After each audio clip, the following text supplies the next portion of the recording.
शाळा बंद तरी शिक्षण आमचे सुरू. तंत्रज्ञानाच्या मदतीने ऑनलाईन अभ्यास करू. Subject science 2. Teacher Sanap S M. Chapter 6 animal classification.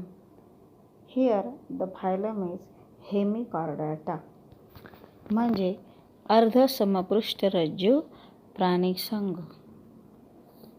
The characters are: first is body of these animals is divided into 3 parts as proboscis, collar and trunk. Notochord is present in proboscis region only. Third character is these animals are also called as acorn worms. These are marine animal lives in burrows in sand. They have one to many pharyngeal gill slits.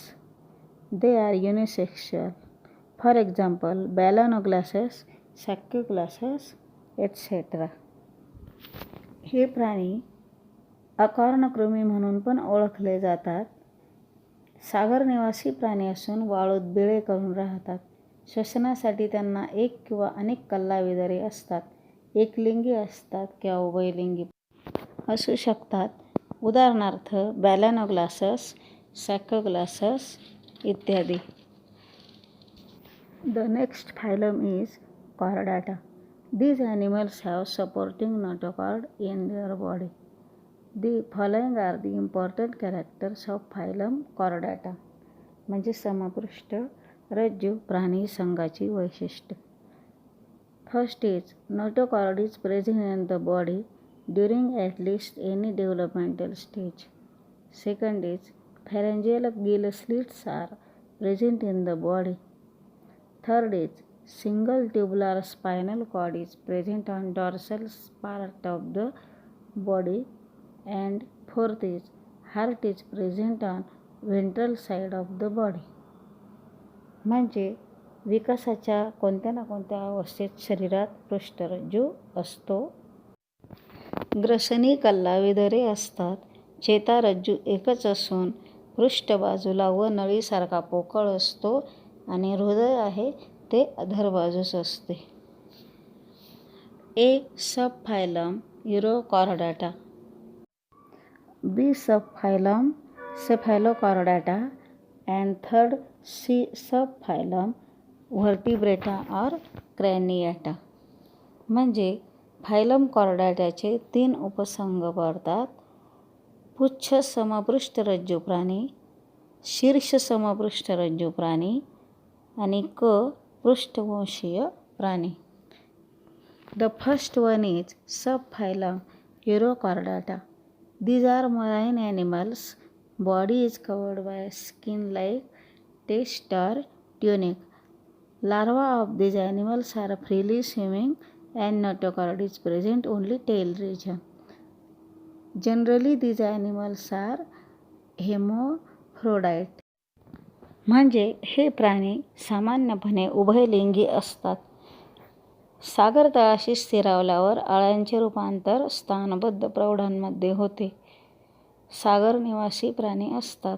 उदाहरणार्थ Herdmania, Doliolum. B subphylum सेफॅलोकॉर्डाटा.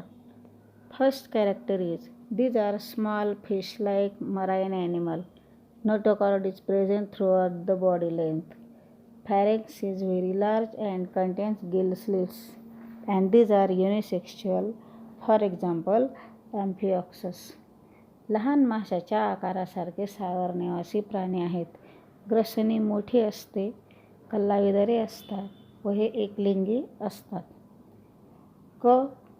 उपसंघ पृष्ठवंशीय प्राणी. Third one is व्हर्टिब्रेटा और क्रॅनियाटा. In this subphylum, the characters are as: first is notochord is replaced by vertebral column. Head is well developed. Brain is protected by cranium. Endoskeleton is either cartilaginous or bony. म्हणजे पृष्ठरज्जू नाहीसा होऊन त्यांच्या जागी पाठीचा कणा असतो. शीर विकसित झालेले असते. मेंदू कवटीत संरक्षित असतो. अंतःकंकाल कास्तिमय किंवा अस्थिमय असते. Subphylum Vertebrata is divided into 6 classes as follow. First A is class Cyclostomata. These animals have jawless mouth provided with sucker. Skin is soft and without any scale. Paired appendages are absent. Most of animals are ectoparasites.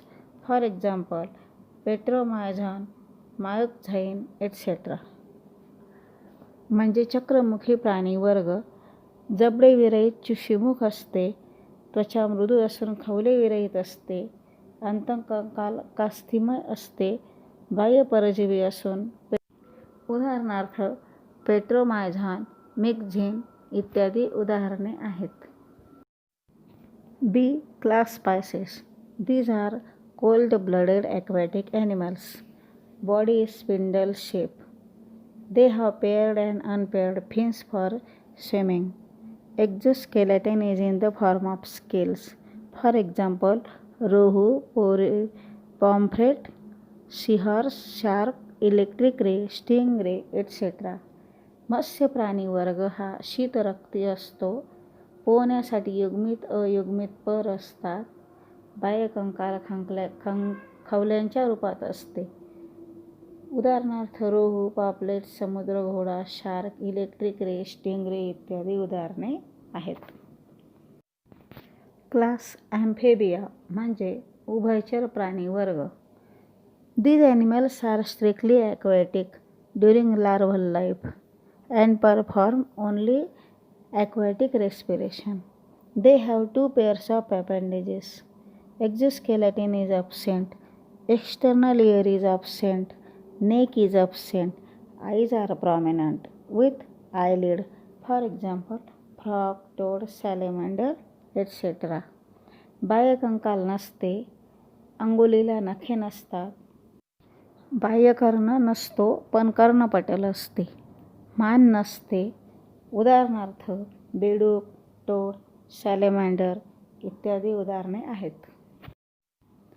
Our next class is reptilia म्हणजे सरीसृप प्राणी वर्ग. These are cold-blooded animals. Their skin is dry and scaly. Neck is present between head and trunk. External ear is absent. They creep on the land as their body cannot be lifted up. म्हणजे हे प्राणी शीतरक्ती असतात. शरीर उचलले जात नाही म्हणून जमिनीवर सरपटताना दिसतात. शिर आणि धड यांच्यामध्ये मान असते. अंगुलीला नखे असतात. बाह्यकर्ण नसतो. कासव, पाल, साप, सरडास इत्यादी उदाहरणे आहेत. Class एव्हिज. These vertebrates are completely adapted for aerial life. These are warm-blooded. Body is spindle shape. Exoskeleton is present in the form of feathers. Neck is present between head and trunk. For example, peacock, parrot, pig. The next class is class Mammalia, सस्तन प्राणी वर्ग. Characters are These are warm-blooded म्हणजे उष्ण रक्ती आहेत. Mammillary glands is typical character. Body is divided into head, neck, trunk and tail. Exoskeleton is in the form of hairs or fur. For example, elephant, human, kangaroo.